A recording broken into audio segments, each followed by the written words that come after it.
Okay, we're gonna need gloves and safety glasses. Lye. Get this online. I think it's about $5. Turn on our scale and tare this. Take it to 0.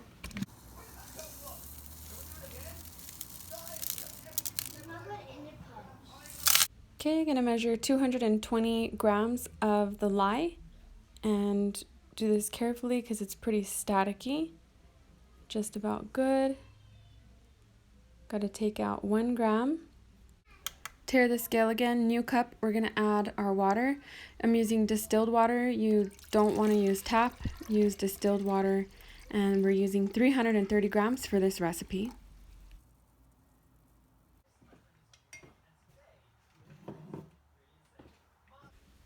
Okay, so now I'm gonna add the lye to the water. I have my vent fan on and my goggles on, my gloves on, and the window open.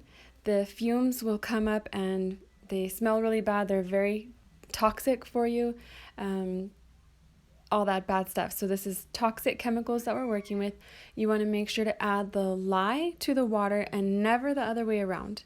Get all of the lye in there and we just wanna mix and mix and mix. Make sure there's no lye crystals in there. You want to mix it really, really well.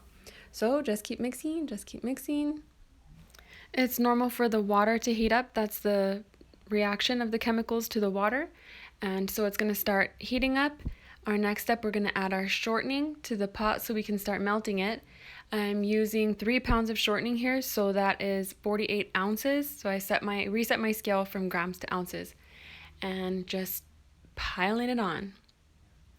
See, trying to get to 48 ounces here. Looks good. Okay, and to the stove to melt this down. So real quick, I want to tell you about soapcalc.net, as in soapcalculator.net. You can go to that website and plug in what types of oils that you want to use, and the calculator will calculate for you how much lye and how much water that you need to use for your own recipe.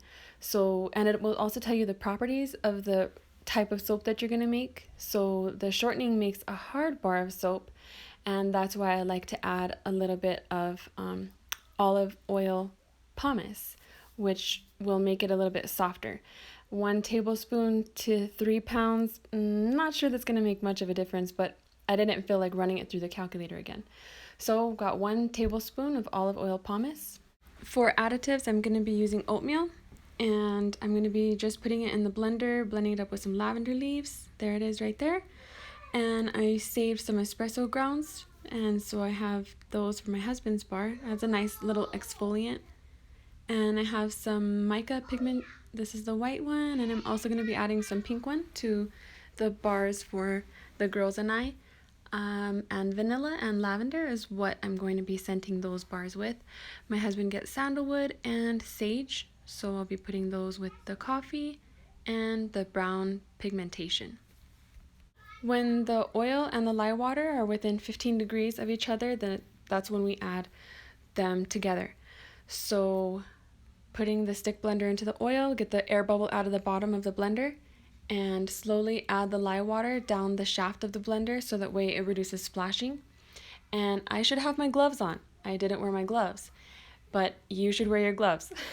And carefully stir this, and you can, after it's stirred in a little bit, then you can start blending away. This took a while. It took about 10 minutes for me to reach trace. What is trace? Great question.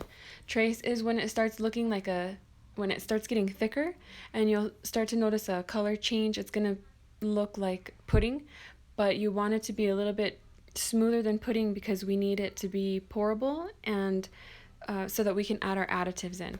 So I'm just going to keep working at it here. It's still not there yet, and just keep blending until we reach trace. After 10 minutes, we finally got it. All right, so I divvied up the batter. I'm starting to add in the additives. I think this is the sage, and that's the brown pigment. And I'm going to start with the sandalwood. This is for my husband's one. So I have the sandalwood fragrance, just about a teaspoon. and the coffee grounds. The coffee grounds doesn't add a scent, it just adds exfoliator. I don't have coffee scent, so it is what it is. And that's that for his. For the girls bar, we're using the white mica powder, and I'm going to add a little bit of the pink mica powder.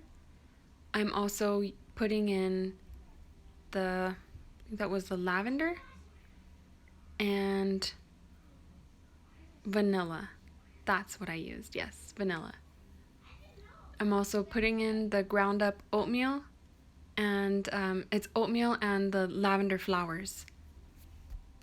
And that is it for additives. Now I'm just gonna press down all of the powder additives. We wanna make sure that that's down and submerged before we turn on the stick blender, so that way it doesn't fly all over the place. And then just carefully turn on the immersion blender. Looks pretty cool getting all pink in there, and just stir it up really well. Okay, that one's done.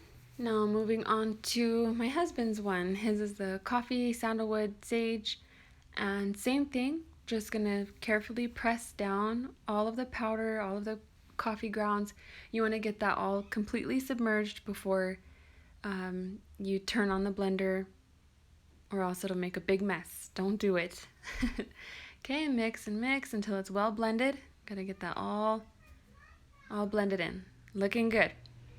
Now it's time to get our molds and start pouring it in. I don't really have a particular design that I had in mind. I just mixed in some colors.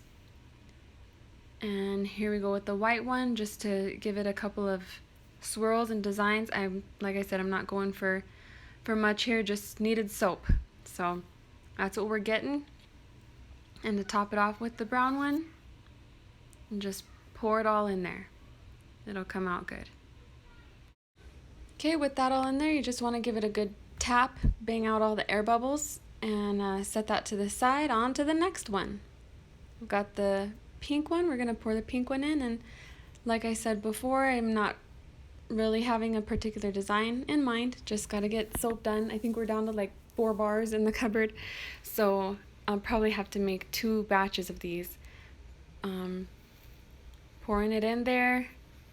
This filled up only, this 3 pounds filled up only these 2 molds. I'm not sure of the end weight. After it cures, it's going to be a little bit lighter. So just pouring it in there, getting it done, and again, banging it on the counter to get all of the air bubbles out. And that's it. We'll set it aside. Spraying it here with some 99% isopropyl rubbing alcohol so it doesn't dry with the white ash on top. Okay, after a few hours, it's time to take our soap out of the molds. This one kind of got a little stuck. This is my husband's one, so we'll take it out here. There it goes. And these soap molds are from Brambleberry. I really like them a lot. The silicone makes it really easy. Usually pretty easy to remove from these. The silicone is like super stretchy. So just peel this off, and for this shortening recipe, the recipe makes a hard bar of soap, so I waited about 2 hours and it's good enough. They're still pretty warm, but there's the bar of soap. And here's my cutter, also from Brambleberry. It makes it really easy to just get some uniform cuts in. I'm just chopping them up here, and see what it looks like. Kind of sticky. There it is. Looks cute. It's some pink and white. It's not really a swirl, but it's got its own interesting design. I don't know why it's cracked on top, but it looks good. We got soap. Okay, chopping up my husband's bar of soap here. Looks pretty good. It's got a swirl or 2 in there. Not bad. At least we've got soap.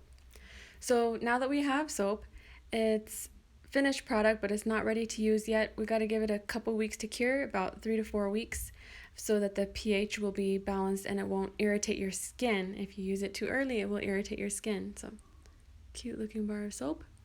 Not bad. And that's it. That's how I make my soap. Thank you so much for watching, and if you haven't already, please don't forget to like and subscribe and what was the other one? Comment. Compass point you home, calling out from the